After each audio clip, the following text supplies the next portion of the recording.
Welcome everyone. The hour being 5:30 p.m. on Wednesday, March 6th, 2024. The Tooele City Council and the Redevelopment Agency are meeting in a work meeting.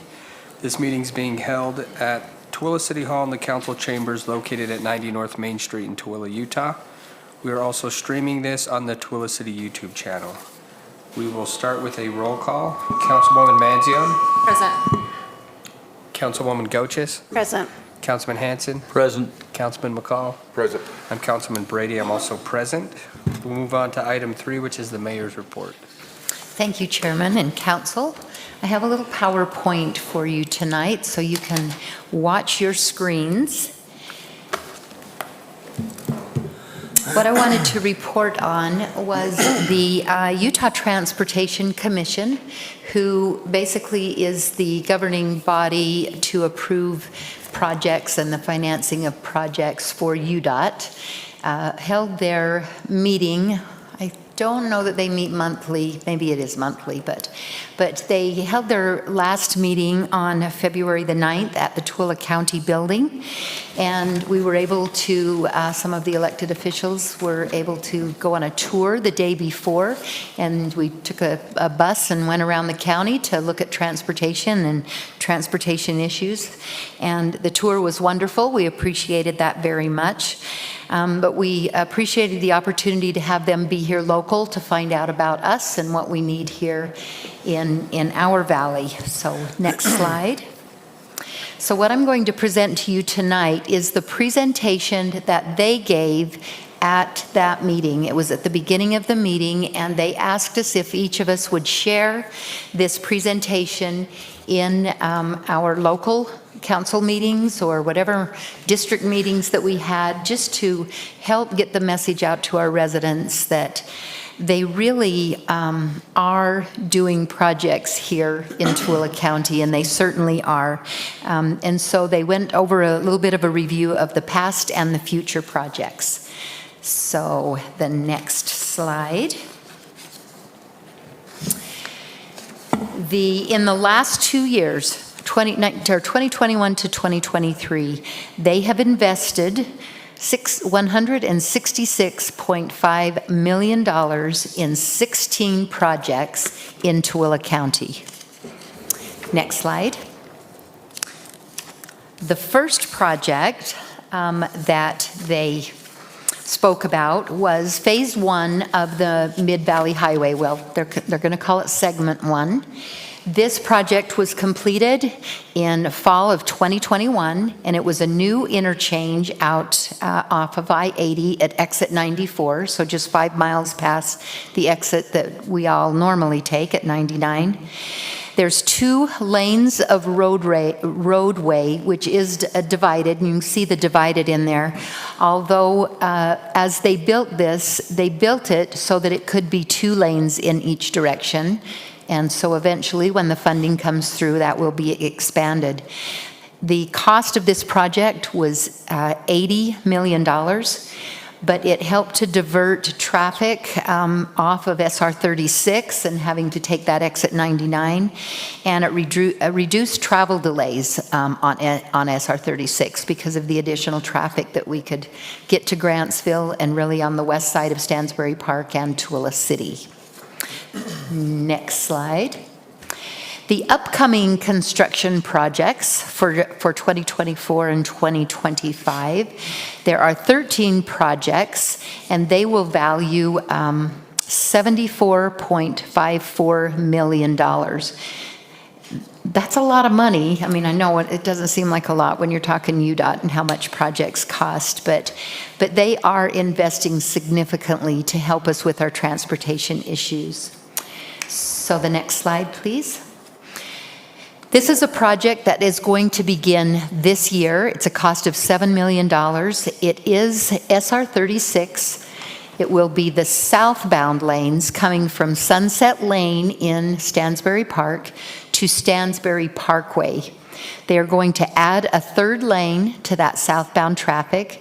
They're going to do some intersection modification and improvements, and for a short extension of that, they will also do a sound wall where there are the townhomes that are there in Stansbury Park. They'll put a sound wall there. So That project is scheduled to begin. Of course, it is funded. Next slide. The next project that they will be doing is at a cost of $27.5 million.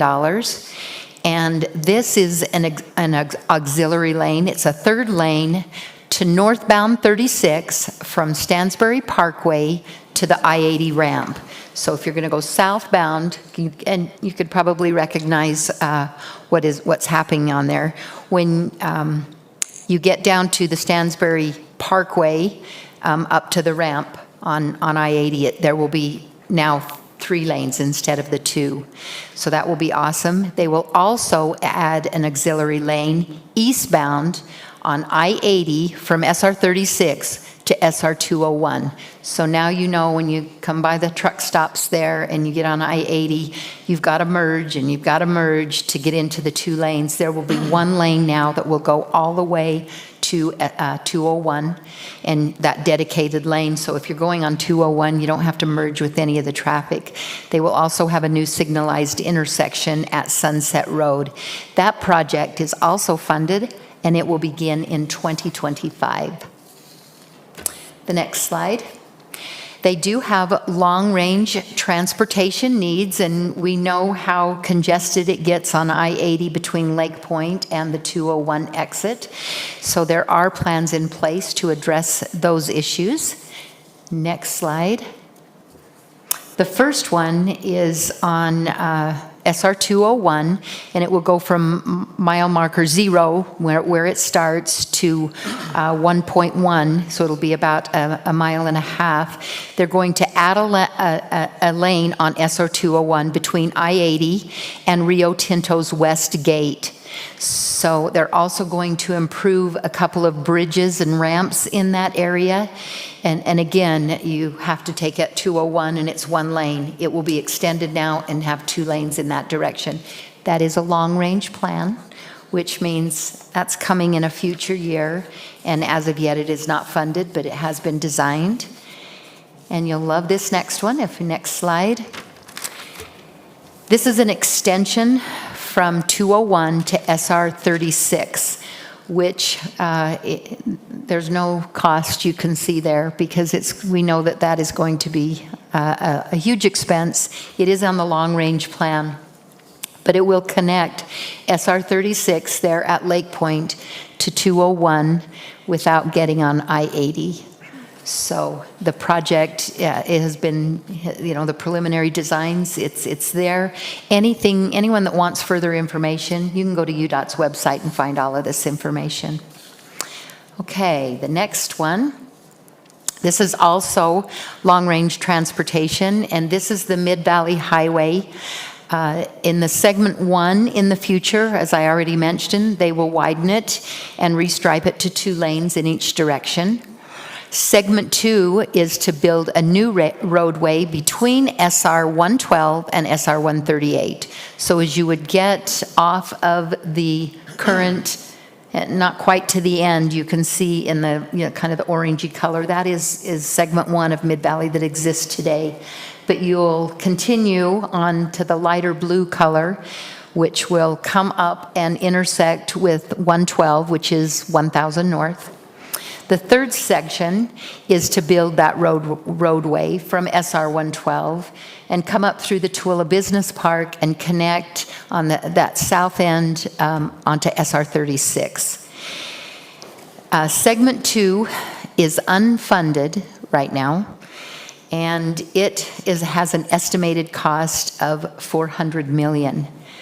Segment 3 right now is on a funded list for 2043. I know that sounds like forever. I won't be here. 2043 to 2050 is sometime, unless something changes and they're able to secure funding. But that segment 2 will be a divided highway, like the section that's there now, the segment. But segment 3 will be a little bit different.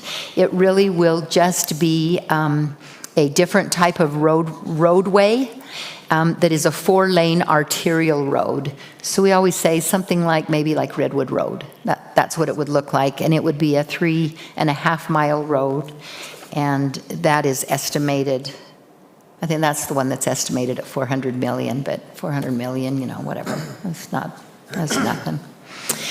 Anyway, next slide, please.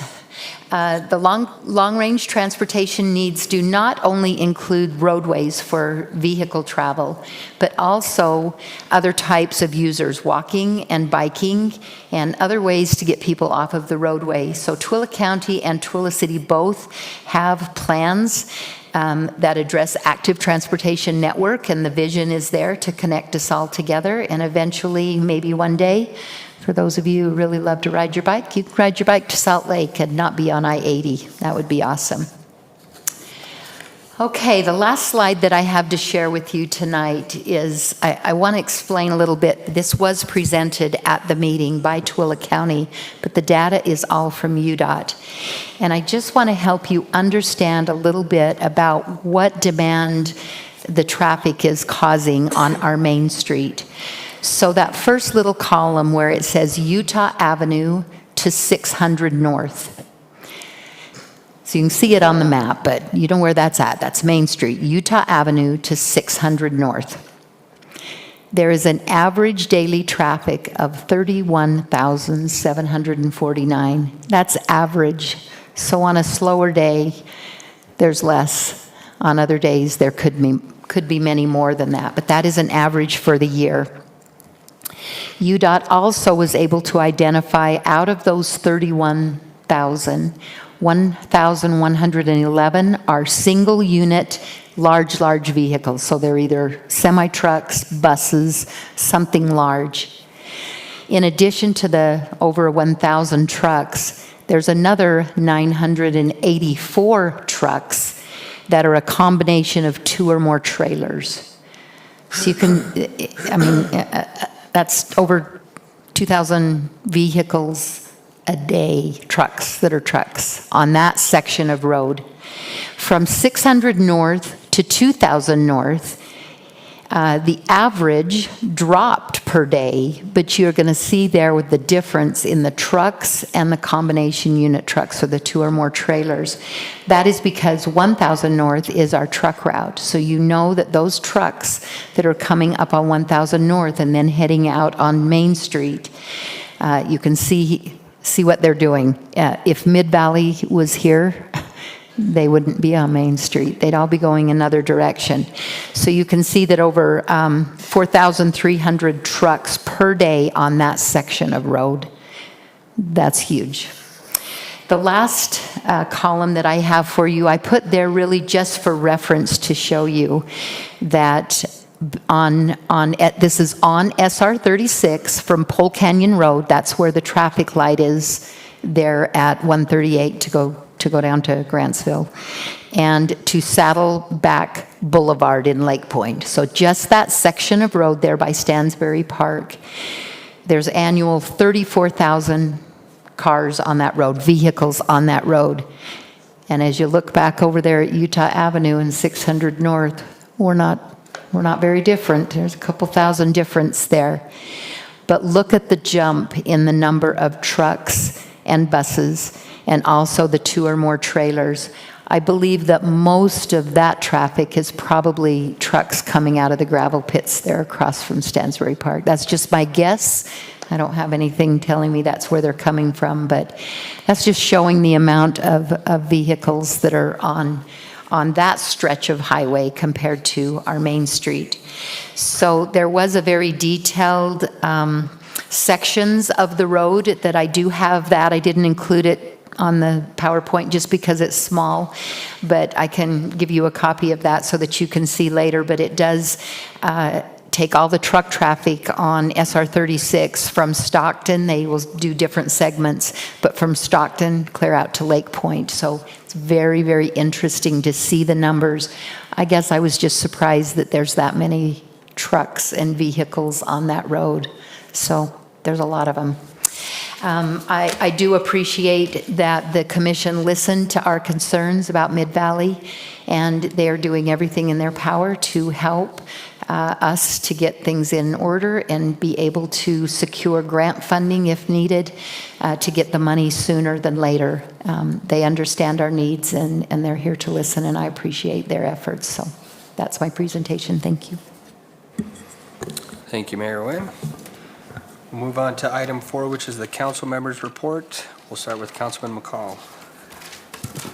Oh, I just attended the Arts Council and also that meeting that the mayor was just talking about. Thank you. Councilman Hanson. I've been off messing around a lot, but I did go to caucus meetings last night.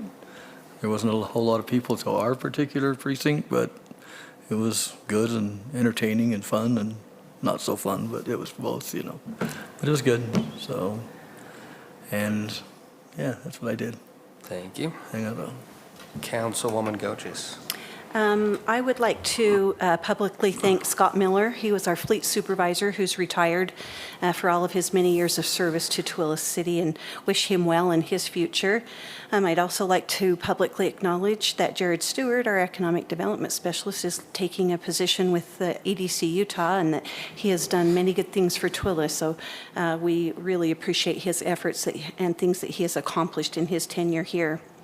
I also participated in Super Tuesday events, and I was a precinct chair presiding over the presidential primary election and preference options. And I've also taken time to attend the local town halls meetings that candidates have come to Tooele to campaign in their election for Senate and representative positions. And I think it's important to be a part of that process. I also attended the Lincoln Day dinner and was able to meet a lot of the candidates who are running in those federal positions and also state positions. I attended the ribbon cutting at the Ford Performance Racing School, and I was impressed by their beautiful facility and also that they have a cooperation with the Tooele Ford dealership and other businesses in Tooele. So they're keeping business local and they're doing great things, and I just have to say it was just super cool. So thank you. That's my report. Thank you. Councilwoman Manzione. I have most of the similar things. I have been to several different ribbon cuttings, and it's just good to see the economic development in the city. Likewise, same thoughts on the Ford Performance School. I think it's cool that we have something like that in our little community of Tooele, that people are coming into Tooele to take the classes there. So that's another form of economic development when they're coming and staying in hotels and eating food here. So it's a good thing to have these businesses opening up. I also participated in my caucus, and I guess it's fun. It's a good way to get involved. And then a couple of pre-development meetings. Again, just good to see the developing businesses coming to Tooele. So that's all I have.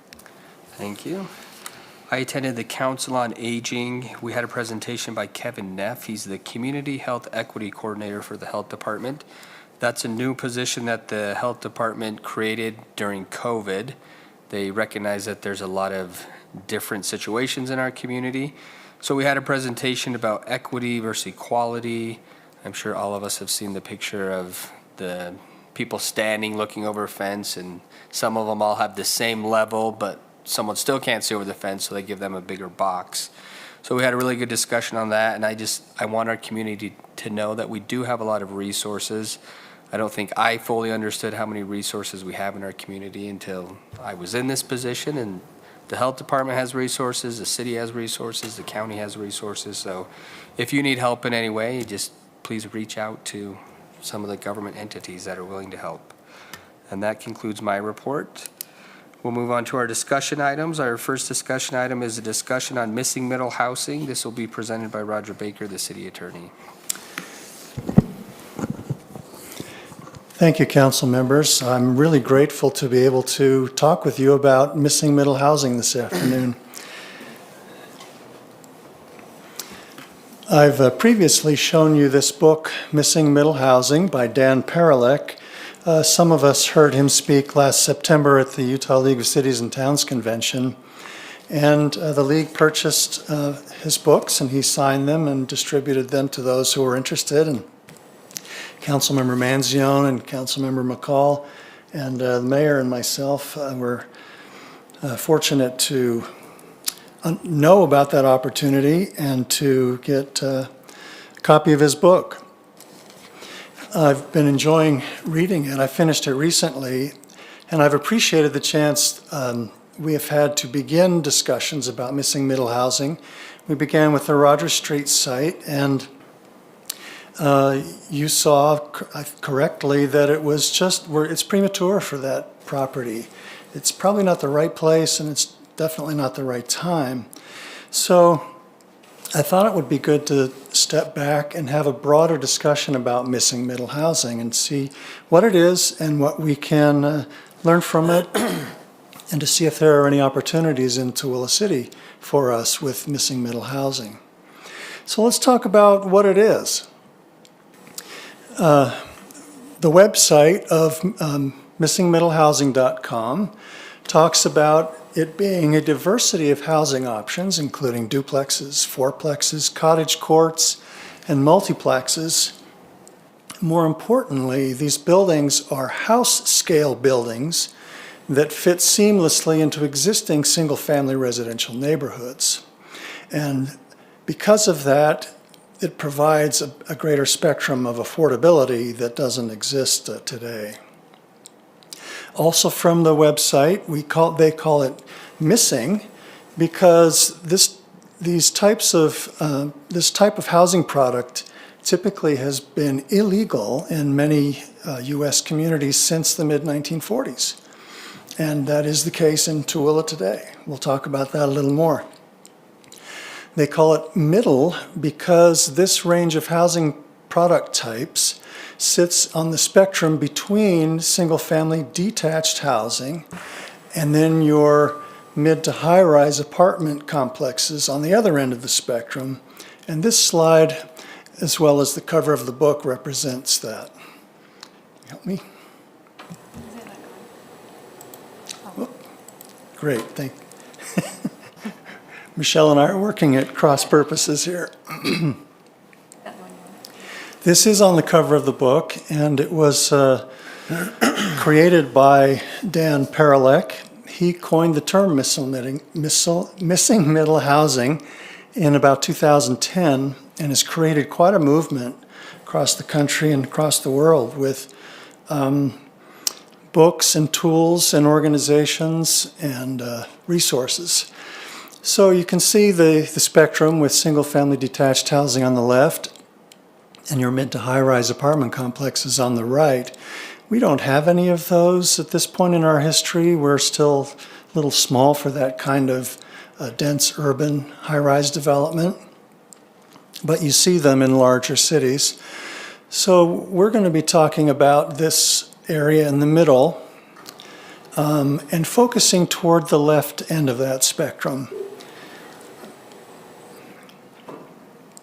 The book itself talks about form of buildings, and the form is important here. And by form, I mean, what do we want to achieve? What do we want to see?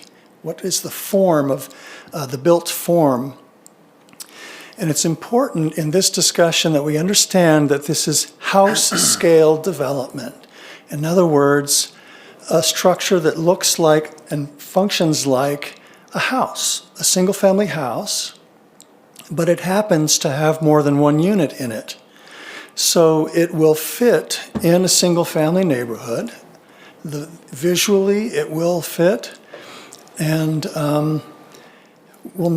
it's not like dropping an apartment building into a single-family neighborhood. It will be house scale.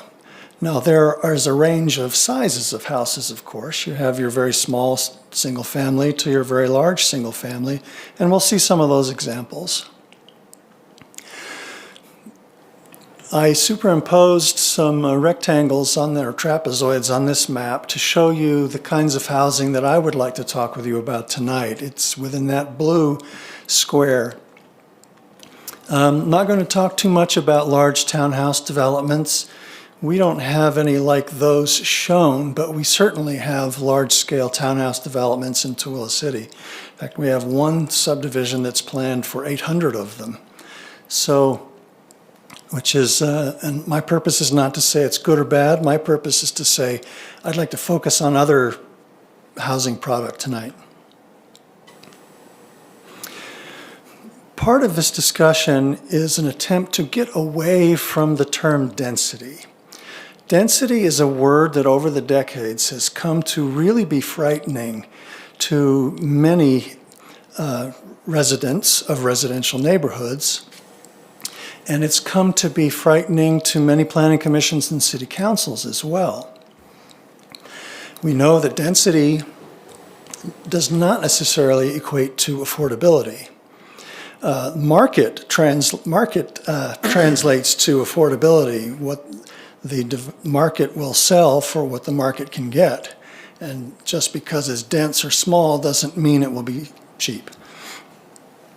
So if we're not talking about density, which is how many units can we fit on an acre, what are we talking about? In Tooele City's zoning, the R17 zoning district requires 7,000 square feet per lot and will fit 4 or 5 houses on an acre. We have other zones that require more square feet per lot, 10,000 up to 14,000 in Tooele. So what I'd like to suggest we move to, as we're moving away from a discussion of density, is a discussion of form, function, and feel. What does it look like? That's the form. How does it function with parking, entrances, orientation to the street? And what does it feel like when you live there and you walk out your front door into your neighborhood? And I'm suggesting that these are the policy questions that we ought to focus more on. Instead of how many units there are on an acre, irrespective of what kind of units they are, what they look like, how they function, and how they feel, to let's envision the objective that we want to achieve. And then we can back into density to make sure we're not cramming too many units into that property. So density is still part of the discussion, it's just not the focus. I'm going to be showing you examples of all of the housing types that are in color tonight. It's not that the others aren't important, it's that we know what a fourplex is and we know what a townhouse is. But these others might be, I hope will be interesting. Now, the duplex is interesting. You do allow duplexes in Tooele City, but interestingly, you require 7,000 square feet for a single-family home, and you require 14,000 feet for a duplex. So it's not right or wrong. No one's done anything bad, but it will not contribute to affordability and missing middle if, when we double the unit count, we also double the land requirement. So let's look at some examples of what a duplex can be. It's more than just 2 houses smashed together with property on each side. This is one example of what a duplex could look like. This is called a side-by-side duplex. There are 2 units side by side. And it is house scale. It's a fairly large house, but it still would fit in many single-family neighborhoods. And it's obvious the property line goes right through the middle, or it may not be a property line, but it may be the ownership line. And you have a unit on the left and a unit on the right. These are what we call 2.5-story units because you have the 2 floors and the half floor is under the roof. It's not a true 3rd floor. And that's important when we're looking at the scale of the building. We wouldn't want to drop a 2.5-story duplex in the middle of 100 single-family 1-story ranches. So that's where we would want a 1.5-story missing middle house, which is 1 story plus living under the roof space. But these are very attractive and function well. So if we were to do a zoning amendment to address the form, we would look at how wide is the lot, and that's important because the width of the lot will govern and regulate the width of the building. So if you narrow the lot to an appropriate size to allow this type of building, that's what you'll get. Instead of worrying about the number of homes to put on this property, you would worry about what it looks like and how does it work. We would also look at the depth, and we've already talked about the height. Here's another example. Again, it's easy to tell where the dividing line is between the units, but it looks like a single-family dwelling, a 2.5-story home with 2 front doors. If it weren't for the 2 front doors, you wouldn't know that this is anything other than a single-family home. And it's attractive. We don't have palm trees here, but that's extraneous. It's unfortunate. This is another example of a duplex, but this is not a side-by-side duplex. This is called a stacked duplex, where the second unit is stacked on top of the first. And it's probably the right-hand door that leads directly to a staircase that goes to the second-floor unit. These could be rented, and these could also be owned, depending on how the developer structured the ownership documents.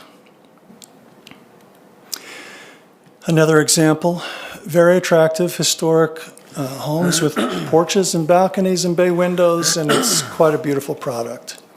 And we do not allow this. This cannot be built in Tooele City today. Again, I'm not saying that's right or wrong. I'm saying we have an opportunity to look at things we haven't considered before. Whoops. So the book shows all of these housing types. It shows a schematic blueprint type for how it would fit on the lot. It shows a dozen examples of these types of housing from all over the country, and that's where I got these examples.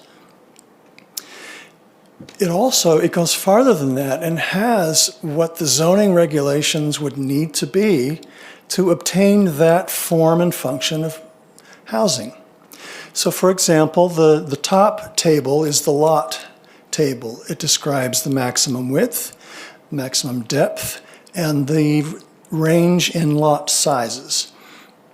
So this example, you could have anywhere from a 4,500 square foot lot to an 11,000 square foot lot. Really quickly, what front-loaded means is that you pull off the street at the front of the house onto a driveway, like is standard American single-family paradigm, and drive on your driveway to your garage. Rear-loaded, we don't have much of in Tooele. I don't think we have any single-family product that's rear-loaded. It's where an alley runs behind the homes, and you drive off the alley directly into your parking area, carport or garage, without needing a driveway. That's why the rear-loaded widths can be less than the front-loaded widths, because the rear-loaded lots do not have a driveway. That's the only difference. Partly they're showing that so you can see that the land can be used more efficiently to get the same number and same size of units on smaller properties if they're rear-loaded. Of course, you still have the alley that takes up some of the space, but I'm just giving you a feel for what the book has on every one of these housing types. So we don't have to wonder, how are we going to get this kind of house? He's done most of that work for us. The units is the second table. It just shows that these are duplexes and how big they could be and what the density could be. So if you have a duplex on a 5,000 square foot lot, you could get quite a few duplexes on an acre. But we're really not worried about it because we know what it's going to look like and we know how it's going to function. So we're less concerned about the density. It doesn't have to be frightening. Parking, I just put that here to show that he addresses parking. I won't discuss it tonight. Parking can be an explosive issue, and we'll just talk about that later. But you can see that it requires one off-street space per dwelling unit, so a duplex would need 2 parking spots. We require 4. They allow you to count the on-street parking, so that's something we could explore. The building corresponds to the lot, the building size, to the lot size. You can see that the width of the house is such that it would fit on the width of the lot. So the lot width controls the house size. And that's an important feature of these kinds of form-based zoning districts. It's important, the depth is the same. It's important to regulate the height depending on the neighborhood that you're looking to put this in. If it's a neighborhood of small, single-story, single-family homes, then you would look at the 14-foot height so that it's the same scale. Setbacks, I'm just showing you that the book also talks about setbacks. Let's look at some examples of a triplex now. This is a stacked triplex, and it's obvious that each floor is its own unit with its own balcony, and there will be a doorway leading to a staircase. It is house scale. It's a 3-story house, but it still doesn't look like an apartment building. It's a house scale building, and you can see that the ones to the left and to the right are similar. Different styles, but they're all stacked triplexes. And they're attractive. They would fit in many neighborhoods. Now the multiplex, as you saw on the spectrum, is toward the higher end of the denser end of the spectrum. And but I wanted to show you that a multiplex isn't a 12 apartment building with exterior steel stairs leading up to a breezeway of doors. These regulations get at the form. So if this is a 12-plex, what would prevent them from just dropping an apartment building? Because the regulation that you would put in place would be focusing on the form of the building that we want to see, not on the density. So this is a large house, but it still could fit in many single-family neighborhoods. This one might have 10 units in it. It's hard to tell because I can't see how deep the building is or what's on the rear of the building. But it's still a beautiful house-scale building in its setting. Here's another one. In a way, it looks like 2 buildings, but it's still a house-scale building, a little larger. And this could have, I don't know, 8 units in it. The important thing, again, is not how many units it can hold, but how does it function and what does it look like?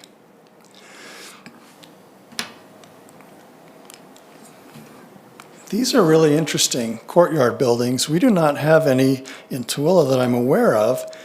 Even if we did, they would be pre-1940, and our zoning doesn't allow these today.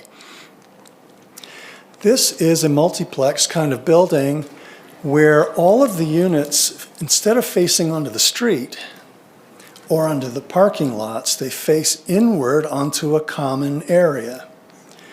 So they have that common open space that can be used for gathering, for events, or just to sit under a tree.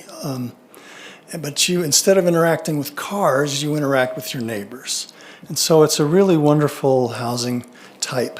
And this could be at least 12 units, but it's not large or imposing and would fit in many places. Here's another example.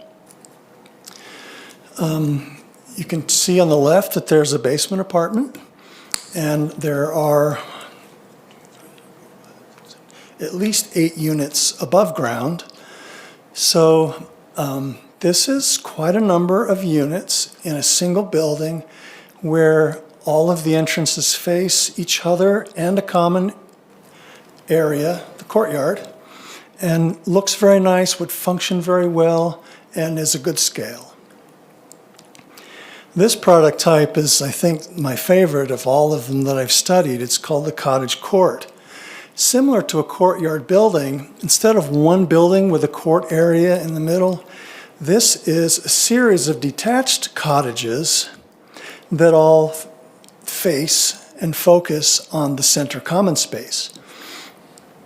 So if you're sitting on your porch here, you're going to see everyone else sitting on their porch, and you're going to wave and say hi, instead of them fronting the street or only having back porches where you don't have interaction with anyone. These units are small, but very functional and very pretty, and can be affordable because of their size and how many you can put. They're close together, but you could easily get 12 units to, or maybe even 16 units to an acre of these type, compared to a 16-plex apartment. Which would you enjoy more? What's the feel of it? So, and the common area is really nice. Here's another example. Maybe? There we go. Just a different way of the central common space functioning, but the concept is the same, where the entrances focus onto the interior of the project, looking at seeing your neighbors interacting and having a gathering place. I just put this here not to look at the numbers, but to show you that for this housing type, the book also has all of the zoning requirements that we would need to look at in terms of lot width and depth, building size, number of units. And you see these could be up to 44 dwelling units an acre, depending on the size of them and how you designed and oriented them. And if those cottages were probably not quite that dense, but the important thing there is the range. You could be creative and do all kinds of product there. I'm going to show you an existing cottage court development that's going up in Harriman. Now, I've called it upper missing middle, not because it's better, because it's bigger and it's more expensive. So it's on the upper end of that spectrum. This would not be affordable in Tooele, and it's not affordable in Harriman. But with an $850,000 average home price, these homes are selling for $650,000, and they're beautiful.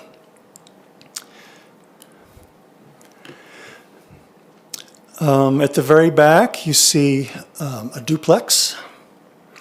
And all of these units, they're large. It's not like those little cottages. They face a large common space. I'm not suggesting that this would be the product we want to encourage in Tooele. I'm just showing it to you as an example of what is already happening in Utah. And our Tooele City resident, Michael Malloy, is responsible for bringing this developer to Harriman and designing this kind of courtyard project. So in Tooele, I think we would want it to be smaller units, perhaps more units, and a smaller water-sucking green space in the middle. But this is just for comparison and to see how it could work. This is a side view. That building is a triplex. Again, they're quite large.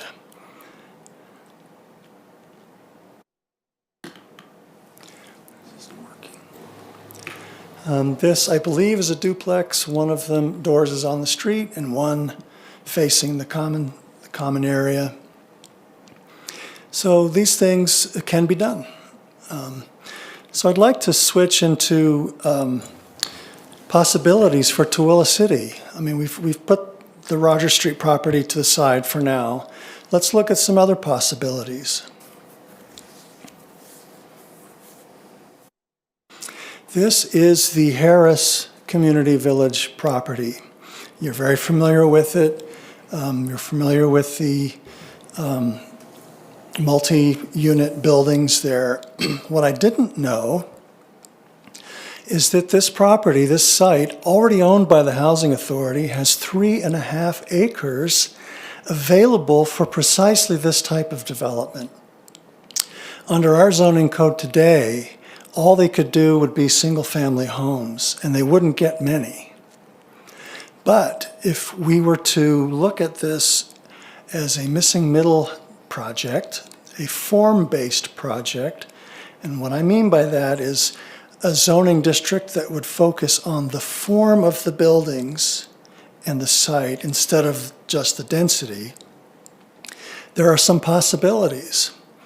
I was given this slide today by Give Group, who designed the existing project. They're the ones that said, we would love to have developed this property, but your zoning didn't allow it, and so we didn't know how you would feel about a missing middle project. But I would like to suggest to you, plant the seed in your minds that this could be an ideal pilot project for the city to try a small-scale, form-based zoning district that focuses on the form, the function, and the feel. And Give Group would design it. They would be thrilled to design it. This is what they do. And it's very close to Main Street and Newtown both. It's close to this brand-new higher density housing. And it could be a really high potential, low risk way to give this a try. And they would love to talk to you about it. Another property that we've talked about is the Broadway property, or the Newtown property. So Vine Street's on the bottom, Utah Avenue's on the top, and Broadway's running right down the middle. Immediately apparent is all of the vacant properties on which missing middle housing would fit, and would fit brilliantly.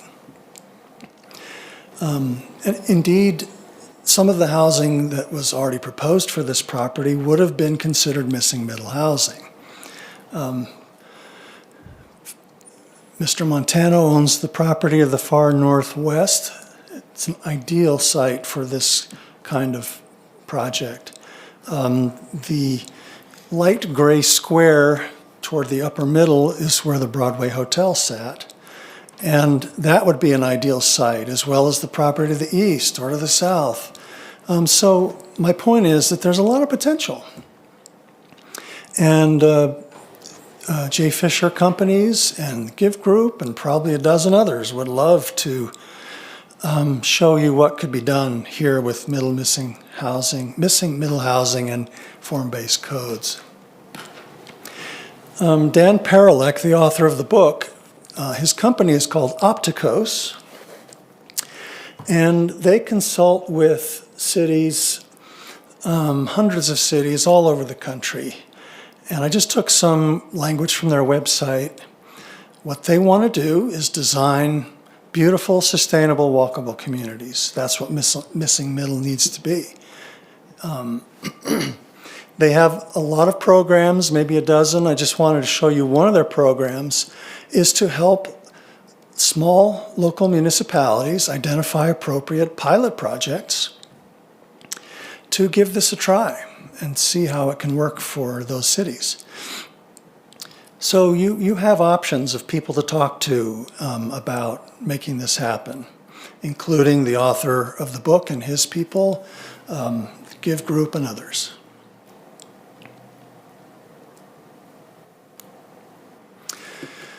Coming back and summarizing this whole thing, I would like to plant in your minds the idea of looking at a new type of zoning regulation that would be custom tailored for a specific property in a specific neighborhood, so it would fit in the scale of that neighborhood and provide beautiful, comfortable, functional, walkable housing that we don't have in Tooele and we don't allow in Tooele. I failed to mention earlier that in a multifamily district, we were concerned about mixing very high density development and single family development. So today, we don't allow a single family home in an MR16, for example, because we see, or we saw and continue to see potential conflicts between those kinds of neighborhoods and densities. That's because the apartment building is of a totally different scale than the single-family house. They really don't fit right together. But you could look at, for example, the Harris Project. Look at what's around it, look at the scale of the various buildings, and design a form-based project that would fit perfectly with that scale and accommodate a lot of people and be affordable because they're smaller units and more tightly located. I think we have a lot of potential. Just want to close out the presentation, reminding you of the book and what Missing Middle is all about. Council members Manzione and McCall already have books. I've acquired books for the rest of you.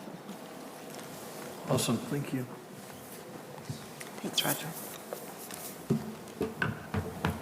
I haven't left Mayor Wynn out. She has a copy already, so I hope I haven't taken too much time. Can I answer any questions you might have? And I've talked with Andrew about this, and he's ready to answer any questions. Sorry, Andrew, I meant to have you come right here. So what zoning would you put, like, let's say we decided for the Harris Community Village, what zoning would it have to be? What we could do is call it, for example, it's just an example, the Harris Form-Based Zoning Code. And we would say, we want this many homes accommodating this many people, and we want them to be this size and look like this, and that would be the zoning district. And we don't care how dense it is, because it works. That's the idea. I know in the past we've had developers, I guess maybe the vision of what I had for a property and the way it's sold to me, it doesn't always come to fruition, right? It doesn't turn out the way that the developer said it would. And so that's always my worry is we have to rely on developers to build the house. So how do we have control over what it looks like? And because I feel like a lot of that's taken away, and we have codes that say they need so much brick and so much whatever it is, but we get pushback too from the developers saying that it increases their cost. And Right. So a couple of answers. That's a very good question. First of all, no more development agreements. We don't need them. So there's no agreement to breach, no agreement to fight about. You decide, and only you decide, how a property will be zoned. And you really can't be sued for zoning a property the way you think it's best to be zoned. That's your legislative power. And so with staff help and perhaps with professional consulting help, we would come up with what the regulations would be for that property. And they would be locked in. Just like a setback has to be 20 feet to the side property line in our single-family zone today, this district would also have those types of numbers, and they have to be complied with. You don't get a lot wider than this. You don't get a house wider, deeper, or taller than this. And you wouldn't have to invent all of these things on your own. You would, I think you would want someone like Give Group to tell you, we think this would work, and this is how we suggest you get there. That's... I mean, I love the idea, and I think in my mind that's how I have that vision for Tooele of a lot of the pictures that you showed, but we do have these higher densities. In Overlake, there's several apartment buildings that are just kind of plop right in the middle of single-family houses, and I drive past it every single day, and in my mind, I'm like, that could have been so much better and different, and so I like it. I mean, I just don't know how to make it work, so. Anyone else have any questions? And you don't comments? need to know how to make Yeah. it work. I'm not sure I know exactly how to make it work. We would just assemble a team and make it work. And the other thing is, we're not looking at 2,000 acres here. Right. We're looking at 3 or 5 or smaller, and so that we could really plan how we want it to look. I don't think you do a 2,000 acre missing middle project. No way. That's a city. I just had a comment, if you don't mind. I really like this. It's form, function, and feel. It's a different mindset, and so I think that's worth exploring. I really enjoyed that. There was a question that I had in the presentation. It said that you would consider, or just in this, it's a hypothetical, on-street spaces, parking spaces, and that we could explore that. And I just thought, now, how do you do that with our extreme weather and our no parking ordinance in the winter? Yeah. And my whole point tonight was simply to say that's something we would really have to work through and discuss. And if it takes more parking, then that's what it takes. And we'll find ways to make it work. But it's a great point. Parking is the most difficult part of this type of zoning for local governments to work through. It was one of the questions that came up in his presentation at the conference also. The Great. first thing somebody asked was, do you have snow where you live? So it was. And snow and alleys don't really work that well because where do you put it? There's no place to put it unless you push it all the way through to the end. I'll just point out that the second chapter is a statistical justification for the need for missing middle housing. It is drier than the West Desert. If you enjoy that kind of thing, it's well done. He's a nationally recognized statistician in planning and housing. It's good science. I just don't understand it. But the rest of it is good. And I'll just put in a plug for this magazine that Chris and his colleagues have put out. It has some good abbreviated discussion of missing middle types and downtowns and other similar issues. So if there's nothing else, thanks very much, and I'll look forward to more discussion with you. Okay, thanks, Roger. Great. Move on to our next discussion item, which is a discussion on proposed amendments to Tooele City Code 7-4-9, parking lots, paragraphs 3E and 3F, related to requirements for parking lot landscaping islands, presented by Andrew Agard, the Community Development Director. Thank you, Council. I appreciate this opportunity to speak to you tonight concerning this proposed amendment. For the past 5 years, I've worked with the city as the city planner, and I've had many opportunities to apply the city code to various development projects. And in doing so, I've often encountered ordinances that may be slightly ambiguous or contradictory or maybe hard to understand.